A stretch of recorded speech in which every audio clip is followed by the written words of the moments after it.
मैं doctor Ramesh Sharma, associate professor botany,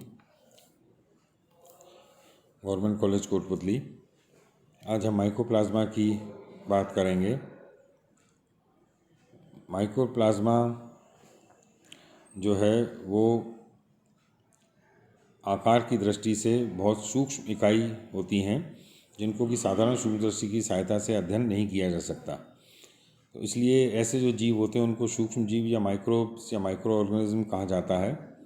इनका केंद्रीय संगठन जो है वो प्रिमिटिव प्रकार का होता है। कोशिकाओं में इंसिपिएंट न्यूक्लियस पाया जाता है। प्रोकैरियोट्स होते हैं।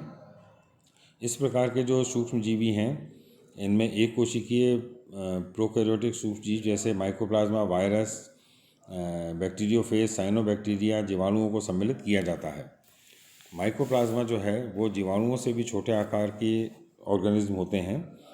इनका सर्वप्रथम अध्ययन लुई पास्चर ने किया था और प्लूरोनिमोनिया नामक रोग के अध्ययन के दौरान किया था।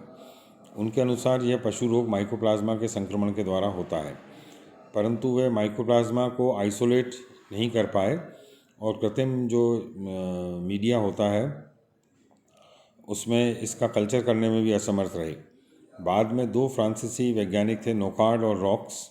इन्होंने माइकोप्लाज्मा कोशिकाओं की उपस्थिति प्लूरोनिमोनिया रोग से ग्रसित पशुओं के प्लूरल द्रव में अंकित की और इन जीवों को कृत्रिम संवर्धन माध्यम में जो कल्चर मीडियम होता है उसमें विकसित करने में सफलता प्राप्त की।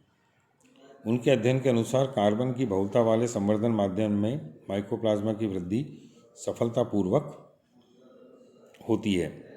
प्रारंभ में इनका नाम नोकार्ड और रॉक्स ने प्लूरोनिमोनिया लाइक ऑर्गेनिज्म PPLO रखा था। प्लूरोनिमोनिया लाइक ऑर्गेनिज्म या PPLO इनका नाम उन्होंने रखा, परंतु बाद में इनको माइकोप्लाज्मा नाम दिया गया। पहले यह समझा जाता था कि माइकोप्लाज्मा के द्वारा केवल जंतुओं में ही संक्रमण होता है और विभिन्न जो एनिमल डिजीज़ हैं वो इससे उत्पन्न होती हैं, परंतु बाद में जब अध्ययन किए गए तो पता चला कि इनसे पौधों में भी अनेक रोग होते हैं, जिनको पहले की माना जाता था कि ये रोग वायरस से होते हैं, परंतु बाद में पता चला ये माइकोप्लाज्मा से होते हैं और इनको माइकोप्लाज्मा लाइक ऑर्गेनिज्म या MLO कहा गया। अब इनको फाइटोप्लाज्मा भी कहा जाता है। माइकोप्लाज्मा के अगर हम प्रमुख लक्षणों की बात करें तो माइकोप्लाज्मा जो हैं वो सबसे स्मॉलेस्ट, सबसे सूक्ष्म तक ऑर्गेनिज्म हैं। ये एक कोशिकीय नॉन मोटाइल प्रोकैरियोटिक जीव होते हैं जो कॉलोनी में पाए जाते हैं। गोलाकार या अंडाकार कोशिका समूह बनाते हैं। कॉलोनी जो है वो गोलाकार या अंडाकार कोशिकाओं के समूह की होती है जो मिट्टी, सड़े गले पदार्थ, वाहित मल, सीवेज, प्राणियों तथा पेड़ पौधों में पाए जाते हैं। इनकी आकृति कोशिका भित्ति की अनुपस्थिति के कारण अनिश्चित होती है तथा यह बहु आकृतिक या प्लियोमॉर्फिक बहुरूपी होते हैं, जो कि ये अलग अलग प्रकार के हो सकते हैं। फिलामेंटस हो सकते हैं, कोकाई की चेन के रूप में हो सकते हैं, तारेनुमा हो सकते हैं या अनियमित बॉडी के प्रकार के हो सकते हैं। इनकी जो कोशिकाएं हैं उनका साइज़ 100 नैनोमीटर से लेकर 5000 नैनोमीटर तक होता है। ये स्वतंत्र रूप से प्रजनन एवं वृद्धि करने में सक्षम होते हैं। इनकी कोशिकाओं की आकृति संवर्धन माध्यम की प्रकृति पर निर्भर करती है। जो कल्चर मीडिया है वो हमने किस प्रकार का लिया है उस पर निर्भर करती है। इनकी वृद्धि के लिए स्टेरॉल्स की उपस्थिति आवश्यक होती है। इनको बैक्टीरियल फिल्टर द्वारा नहीं छाना जा सकता। माइकोप्लाज्मा को स्वतंत्र कोशिका रहित संवर्धन सेल फ्री कल्चर मीडियम पर आसानी से कल्चर किया जा सकता है, परंतु जो माइकोप्लाज्मा कल्चर है उसको डाइल्यूट कर दिया जाए तो इनकी कोशिका फूलकर फट जाती हैं। ये सेप्रोफाइट्स या परजीवी पैरासाइट्स हो सकते हैं, होते हैं। सेल वॉल जो है कोशिका भित्ति उनका इनमें अभाव होता है और इनकी जो बाह्य सीमा है वो ट्रिपल लेयर्ड होती है। लाइपोप्रोटीन की यूनिट मेम्ब्रेन और लाइपोप्रोटीन की बनी हुई होती है। माइकोप्लाज्मा जो है वो ग्राम स्टेन से रेस्पॉन्स नहीं करते हैं और ग्राम नेगेटिव होते हैं। माइकोप्लाज्मा की संरचना में दोनों प्रकार के न्यूक्लिक एसिड मतलब DNA और RNA पाए जाते हैं, डीएनए और आरएनए पाए जाते हैं। इनमें से डीएनए की मात्रा करीब 4% और आरएनए की मात्रा लगभग 8% होती है। तो आरएनए की मात्रा डीएनए के मुकाबले अधिक होती है। कोशिका द्रव्य जो है इसका, इनमें 70 प्रकार के राइबोसोम्स पाए जाते हैं। इनकी कोशिकाओं में लिपिड्स कोलेस्ट्रॉल के रूप में पाए जाते हैं।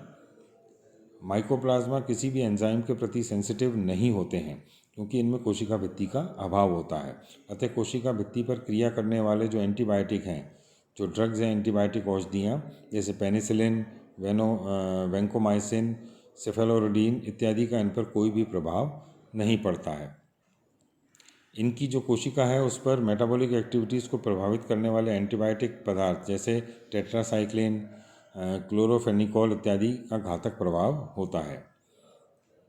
माइकोप्लाज्मा की जो कोशिकाएं थी, इनको सर्वप्रथम जे एल्फोर्ड ने विशेष फिल्टर द्वारा पृथक किया, और क्योंकि इन जीवों को बैक्टीरियल फिल्टर के द्वारा नहीं छान सकते हैं, कुछ वर्षों में पेड़ पौधों में प्राणियों में माइकोप्लाज्मा के संक्रमण द्वारा होने वाले रोगों का गहन अध्ययन किया गया और मोरोविट्ज और टोलरट ने 1962 में जानकारी दी कि माइकोप्लाज्मा के संक्रमण द्वारा मुर्गियों में भी श्वसन रोग होता है।